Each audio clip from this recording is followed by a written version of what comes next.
High friends, welcome to யாஷிகர். ஃபைனலாக திருமணம் முடிஞ்சிருச்சு. எப்பா எவ்வளோ நாளுக்கு அப்புறம். ஏன் சன் டிவி சீரியல்ஸ் எல்லாமே இப்படி இழுக்கிறாங்க? ஏதாவது ஒரு ட்ராக் எடுத்தாங்க அப்படின்னா அந்த ட்ராக்ல வந்து கிட்டத்தட்ட மாத கணக்கில் இழுத்து அந்த ட்ராக்கை வந்து கம்ப்ளீட் பண்ணுறாங்க. ரீசெண்டாக கயல் சீரியல் அதுக்கு ஒரு பெஸ்ட் எக்ஸாம்பிள். அடுத்து நம்மளோட மருமகள் சீரியல். மேரேஜ் கண்டிப்பாக நடந்துரும் அப்படின்றது எல்லாருக்குமே தெரிஞ்ச ஒரு விஷயந்தான். ஃபைனலாக நம்மளோட ஆதிரைக்கு மேரேஜ் நடந்து முடிஞ்சிருச்சு. பிரபுவை பற்றின உண்மை தெரிஞ்சுது அப்படின்னா ஆதிரையோட ஃபீல் எப்படி இருக்கும் அப்படின்னு தெரியல. ஃபைனலாக பிரபு வந்து ஆதிரை கழுத்தில் வந்து தாலி கட்டிட்டாரு.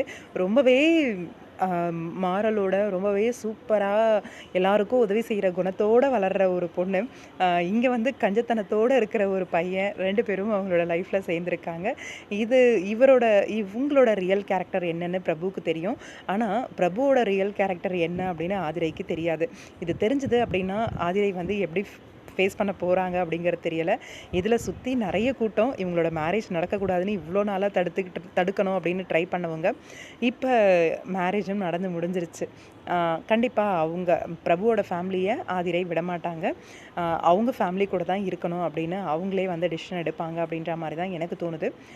இதில் பிரபு வந்து அடிக்கடிக்கு பிரபு ஆதிரை இவங்களுக்குள்ளே கிளாஷ் ஆகுமோ அப்படின்ட்டு ஒரு பக்கம் பார்ப்போம். வெயிட் பண்ணி என்ன நடக்குதுன்ட்டு.